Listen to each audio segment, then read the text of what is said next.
Dans les terres anciennes d'Afrique, là où les royaumes naissaient dans la force et disparaissaient dans le silence, il existait un royaume puissant appelé Zangora. Ce royaume était connu pour sa richesse, sa discipline et son armée redoutable. Pendant des années, personne n'avait osé le défier. Le roi Obéakemi avait construit cet empire avec courage et intelligence. Il avait uni des peuples différents et imposé la paix. Mais avec le temps, le roi avait changé. Il était devenu vieux, fatigué et surtout, indécis. Car malgré toute sa puissance, il n'arrivait pas à faire un choix simple, désigner son héritier. Pourtant, il avait 3 enfants. Adisa, l'aîné, était un guerrier respecté. Depuis son enfance, il avait été formé pour combattre. Il savait diriger des hommes, gagner des batailles, inspirer la peur chez ses ennemis. Mais il avait un défaut dangereux, il se laissait facilement emporter par la colère. Zola, sa sœur, était différente. Elle n'était pas connue pour sa force, mais pour son intelligence. Elle observait, réfléchissait et comprenait les choses en profondeur. Elle voyait les problèmes avant même qu'ils n'apparaissent. Mais dans ce royaume, beaucoup pensaient qu'une femme ne devait pas régner. Et puis il y avait Kofi. Le plus jeune. Le plus silencieux. Celui qui parlait peu, mais voyait tout. Depuis l'enfance, Kofi semblait différent. Il passait son temps à observer les autres, à écouter sans intervenir. Parfois, il posait des questions étranges, comme s'il cherchait des réponses que personne ne pouvait lui donner. Le roi savait qu'il devait choisir. Mais chaque fois qu'il essayait, il reculait. Comme si quelque chose l'en empêchait. Comme s'il avait peur de ce que ce choix pourrait provoquer. Puis, un matin, les premiers signes sont apparus. Le ciel s'est rempli de corbeaux. Pas quelques-uns, mais des centaines. Ils tournaient au-dessus du royaume, en silence. Les jours suivants, les récoltes ont commencé à mourir sans raison. Les animaux devenaient nerveux. Les nuits semblaient plus longues. Le peuple commençait à s'inquiéter. Mais personne ne comprenait ce qui se passait. Personne, sauf Zola. Elle avait déjà lu des choses similaires dans les anciens écrits. Des signes annonçant un changement, ou pire, une catastrophe. Elle a commencé à chercher. Dans les archives. Dans les symboles anciens. Dans les histoires oubliées. Et ce qu'elle a découvert l'a troublée. Certains symboles parlaient d'un pouvoir ancien, interdit depuis des générations. Un pouvoir qui pouvait changer le destin d'un royaume. Pendant ce temps, la situation s'aggravait.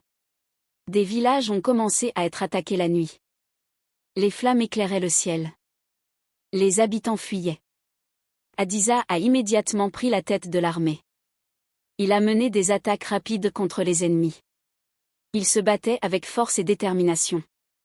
Mais quelque chose n'allait pas. Les ennemis n'occupaient pas les territoires. Ils attaquaient, puis disparaissaient. Comme s'ils ne voulaient pas gagner une guerre. Mais créer la peur. Zola a compris. Ce n'était pas une guerre normale. C'était organisé. Pensé.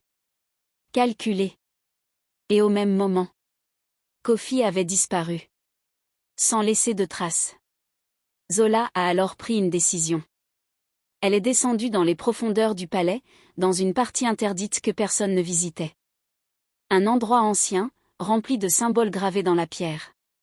Là, elle a découvert une salle cachée. Et dans cette salle, la vérité. Kofi n'était pas comme les autres. Sa naissance était liée à un ancien rituel. Un rituel dangereux. Un rituel que le royaume avait interdit depuis longtemps. Cela expliquait tout. Son comportement. Son regard. Et maintenant? Les événements. Quand Zola est remontée, elle savait. Kofi était derrière tout ça. Elle l'a finalement retrouvé. Dans un lieu isolé. Calme. Comme s'il attendait. Adisa est arrivée peu après. Les 3 héritiers étaient réunis. Mais cette fois, tout avait changé. Kofi n'a pas nié. Il a parlé calmement. Il a expliqué que le royaume était fragile. Qu'il reposait sur de fausses bases. Et qu'il fallait le détruire, pour le reconstruire. Créer le chaos. Briser la confiance. Forcer le changement. Hadiza n'a pas supporté. Il a sorti son arme. Pour lui, Kofi était un traître. Il devait mourir. Mais au moment où il allait attaquer, Zola s'est interposée. Elle savait que quelque chose de plus grand était en jeu. Si tu le tues, la prophétie sera accomplie. Le silence est tombé. Le roi a été amené. Très faible. Presque à bout de force. Il a regardé ses enfants. Longtemps. Puis il a parlé. Il a reconnu ses erreurs. Pas comme roi. Mais comme père. Et enfin. Il a fait ce qu'il avait toujours refusé. Il a choisi. Zola. Ce choix a changé le destin du royaume. Zola est devenue reine. Elle n'a pas tué Kofi. Elle l'a exilé. Hadiza est devenue protecteur. Et peu à peu, la paix est revenue. Les attaques ont cessé. Les récoltes ont repris. Le peuple a recommencé à vivre. Mais cette paix était fragile. Très fragile. Car loin de Zangora, Kofi n'avait pas disparu. Pendant son exil, il avait voyagé. Appris. Découvert des choses que même les anciens ignoraient. Il avait rencontré des personnes comme lui. Rejetées. Perdues. Puissantes. Et ensemble, ils formaient quelque chose de nouveau. Une force cachée. Une armée silencieuse. Kofi n'était plus le même. Il n'était plus un prince. Il était devenu un leader. Un symbole. Et cette fois, son objectif était plus grand. Il ne voulait plus seulement changer Zangora.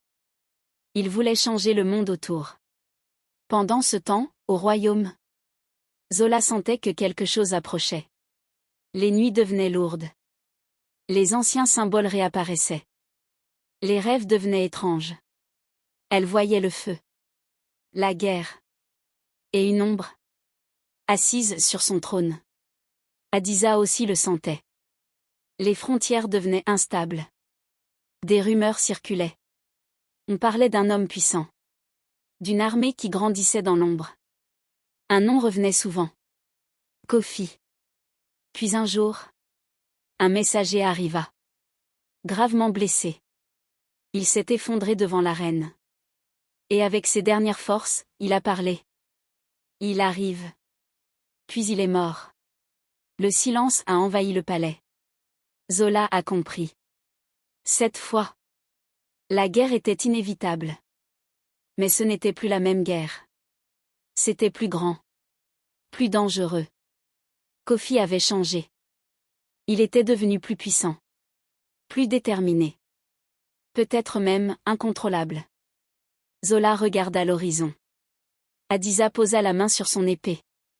Le peuple ignorait encore ce qui allait arriver. Mais au fond, tout avait déjà commencé. Et dans l'ombre, Kofi avançait. Pas à pas. Avec une armée. Avec un plan. Et avec une seule idée en tête.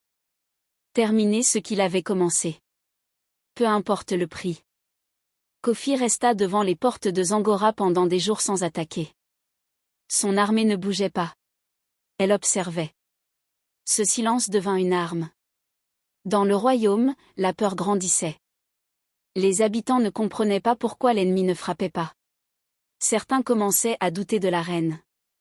Zola comprit alors que Kofi ne voulait pas seulement gagner une guerre. Il voulait briser le royaume de l'intérieur. Elle décida de ne pas attendre. Elle sortit du palais, accompagnée d'Hadiza, et alla à la rencontre de Kofi. Face à face, une dernière fois. Kofi souriait. Il avait changé. Son regard était plus froid, plus sûr de lui. Il parla calmement. Regarde ton royaume. Il a peur. Il doute. Il est déjà en train de tomber. Zola répondit sans hésiter. Un royaume qui doute peut encore être sauvé. Un royaume détruit ne peut pas renaître. Kofi proposa alors un choix. Pas une guerre. Un duel. Si Zola gagnait, il disparaîtrait à jamais. Si Kofi gagnait, il prendrait le trône. Hadiza refusa immédiatement. Mais Zola accepta. Car elle comprenait que cette guerre ne pouvait pas être gagnée par les armes. Le jour du duel, tout le royaume était présent. Le combat ne fut pas seulement physique. Kofi utilisait la peur, les illusions, les mots. Il essayait de briser l'esprit de Zola. Mais Zola resta calme. Elle ne combattait pas avec la colère. Elle combattait avec la clarté. Finalement, Kofi hésita. Juste un instant. Et ce moment suffit. Zola prit l'avantage. Elle ne le tua pas. Elle posa son arme. Et dit simplement. Je ne serai jamais comme toi. Ce choix brisa quelque chose en Kofi. Son pouvoir, ou peut-être sa volonté. Son armée recula. L'ombre disparut peu à peu. Kofi s'éloigna. Sans un mot. Sans se retourner. Cette fois. Définitivement. Le royaume fut sauvé. Zola régna avec sagesse. Hadiza protégea le peuple. Et Zangora entra dans une nouvelle ère. Mais dans les histoires anciennes, on dit encore que quelque part, dans le silence, certaines ombres attendent toujours.